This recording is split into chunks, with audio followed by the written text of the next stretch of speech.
Thank you, everyone. Kevin, welcome, everyone. So in my presentation, we're going to go into another lane. That is the lane of when disaster happens in places affected by conflict, and to be more specific, violent or armed conflict, because conflict is part of society, but we here we're going to be focusing really violent and armed conflict settings. And particularly in this presentation, also inviting responding to what Jason was saying before, also challenge the idea of how do we do natural disasters campaign in a way that also does not produce more harm. So how do we unnaturalize disasters with care? Particularly in this setting, this is quite important. It's something that I have seen also as a practitioner, but also as a researcher. But let me start with a little story. I was researching disasters and conflict and how they co-occur in South Sudan. And these two ladies told me a story about drought. They told me that they have seasonal drought. That drought happens often in their places. It's quite challenging. I'm not saying that it's not difficult, they said, but usually we knew how to deal with it.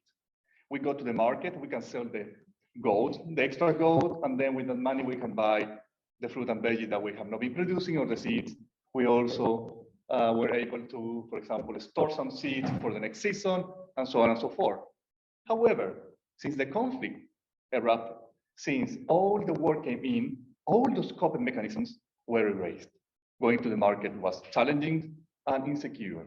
Many armed groups stole the tools and the seeds and the food that they were storing. Or many boys and men were forced to join the armed groups, therefore they couldn't work anymore on the lands. Therefore, drought that was not, and they were explicit about it, drought that it was not a disaster, it was just a phenomenon, difficult one, but something that can deal with, turned into a disaster because of conflict. And this is not an isolated case. Disasters and conflict co-occur much more than we are most of the time aware.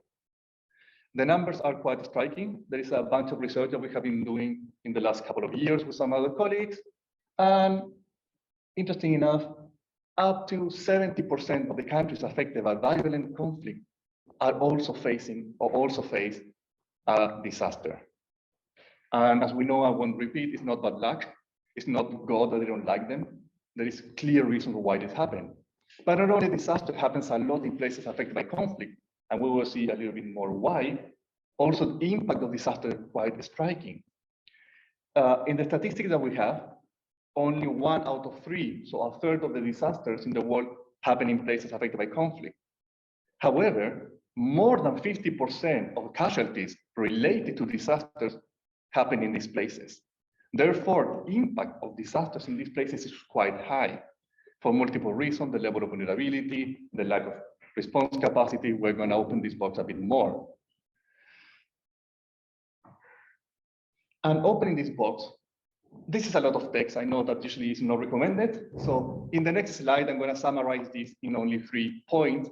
But those who love the nitty-gritty, this is already a summary of the real nitty-gritty. Let me share with you. It's a whole field of research, some of the pointers of just to understand a little bit how disasters and conflict relate. One of them is that violent conflict is a major cause of social vulnerability. Violent conflict also creates political environment that can harm, diminish, but even destroy institutions for disaster governance, disaster risk reduction and actions. Also, armed conflict can destroy capital and infrastructure being built or needed for reducing to disaster, respond to them, or even reconstruct and rehabilitate after it. Armed conflict may result in serious damages to the environment that might create new hazard, increase hazard, increase intensity of others.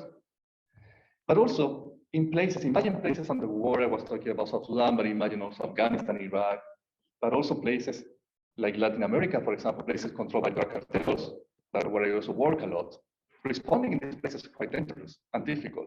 It's challenging also to reduce the risk of disaster in these places.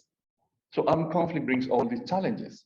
Number 5, conflict may also drive the instrumentalization and politicization of disaster-related actions. And we just wrote, not just, but we wrote a whole paper about the politicization and instrumentalization of disaster-related actions in relation to COVID-19. So you can also read much more about how really disasters is an amazing opportunity for people in power particularly in conflict places, to name it as a huge security threat. So you can have a whole securitization process. You can bring army to the street, saying to people, go home, lockdowns, when in reality, are they really supporting the disaster or are more part of their cause against the conflict of some particular groups? Number 6, conflict can affect also people's coping mechanisms, as I was sharing before in the example of South Sudan. And I promise a summary of this, a summary of the summary, and that would be that conflict, particularly violent and armed conflict, as I was saying, can create or exacerbate hazards. Violent conflict can affect actions aiming to respond to, reduce to the risk of, but also recover from disasters. And really important, and that's why this is a good example of why the non-natural disaster is so essential to understand the relationship between disasters and conflict, is that violent conflict, including armed conflict, we said, increases and creates vulnerability.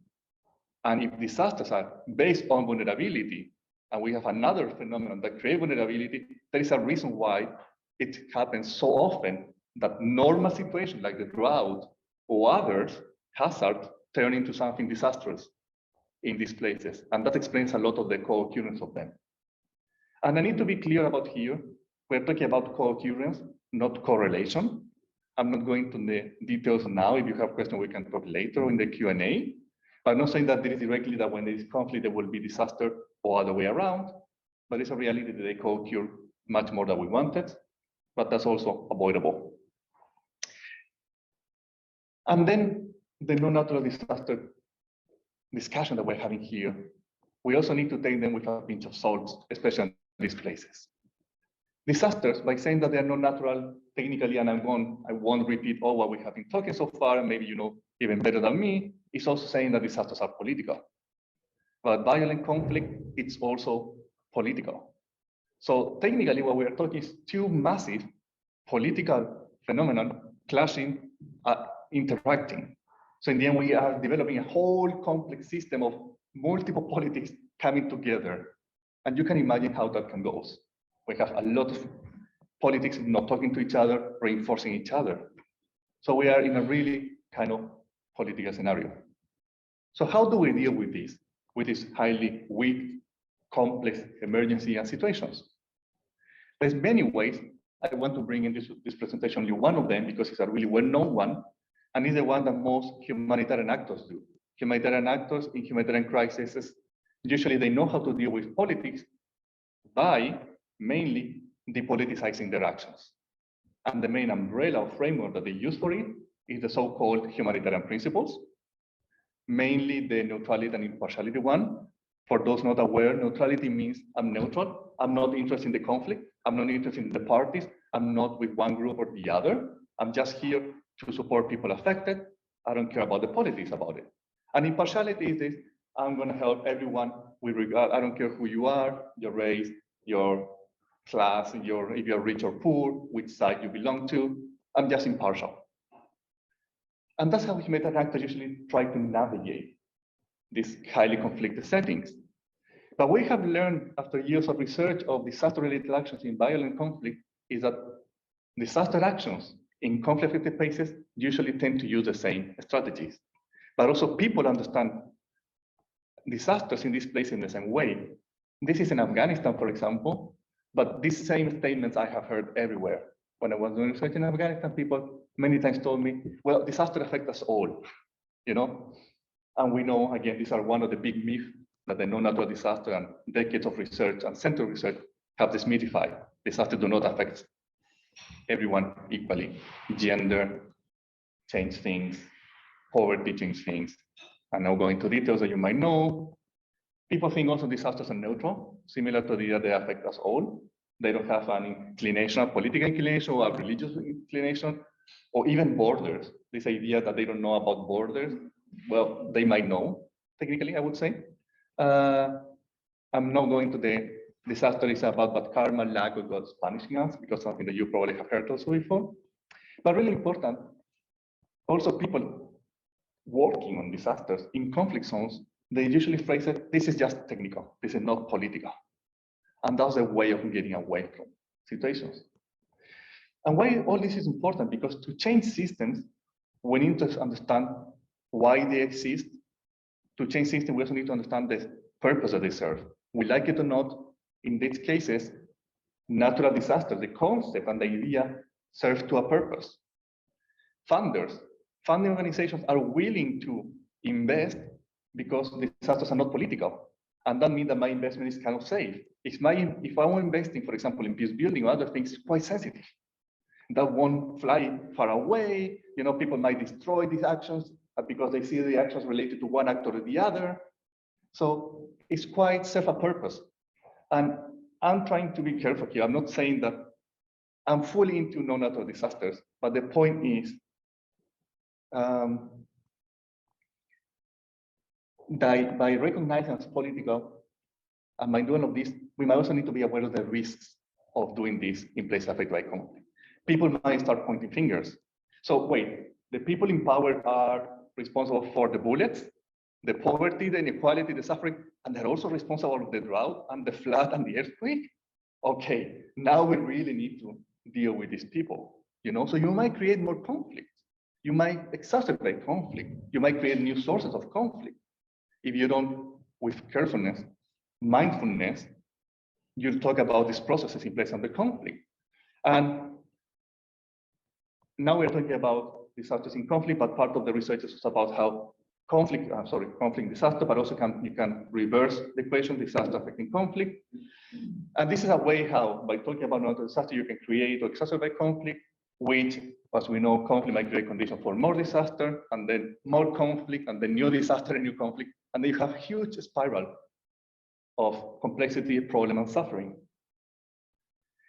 So the big question for you and for everyone, and also for us, is how do we unnaturalize disasters in places affected by conflict without contributing to more conflict and reducing risk? And this is not a simple one. We are all into this in this room talking about non-natural disaster. We want to do good, we want to reduce suffering, but we also need to be aware that by doing it, sometimes we might create more suffering, we might create more conditions of. And I'm not saying that we don't do it. Sometimes being uncomfortable is part of growing. We need to pop some people, you know, we need to face some level of suffering, but how much? And the only way of doing it is being aware that this is a possibility. So it's not to be really negatively critical, but also positively critical, you know. Don't just jump with no natural disaster. Be aware that by doing it, you might create or support systems that might create more suffering. It's not an easy way out, definitely. I'm fully into the campaign, Kevin and everyone knows, but how do we do it? So some serious example of things that we have been doing it, particularly myself, when I'm giving workshop of this in places under conflict, is bringing a don't do harm approach. Many times I have been conducting conflict-sensitive analysis of my own workshops before I explain something to systems or before doing consultancies in these places. How, by me explaining people that disasters are based on vulnerability, which stakeholders are in place there? Might I create more conditions? How to explain things in a way that is much more caring and not so much daring in situations that they're already boiling. There's too much conflict, there's so much politics, there's so much sometimes bullets, not only bullets, but other things. But also recognizing the opportunities. I mean, there is a whole field of disaster diplomacy. It's another, Ilan Herman and many others here are huge contributors to it, so you can ask them. So there's also opportunity for doing this, but we also need to use them properly. And maybe there are other options that you know. So actually my presentation is not only to presenting about disasters and conflicts, also to ask the whole community, help me, help us, how to advance in unnatural disasters with care. How do we do it in a way that doesn't bring more risks? And this is a big question that I also pose to you. I would love to hear from you. And this is not only in places under violent conflict, to be aware, it's just the framing, the statistics, but reality conflicts everywhere in society. And by, as you might say, sometimes just putting out there the non-natural disaster, you might even be, you know, stopping some policies even happening in London on the topic. So how do we do it in a way that actually really help us to move forward? So that's the question. Maybe in the Q&A, cafe, and later on you can write me an email. Love to hear more about how will you do it, ideas, how do we unnaturalize disasters with care so we can really serve that purpose. Thanks so much.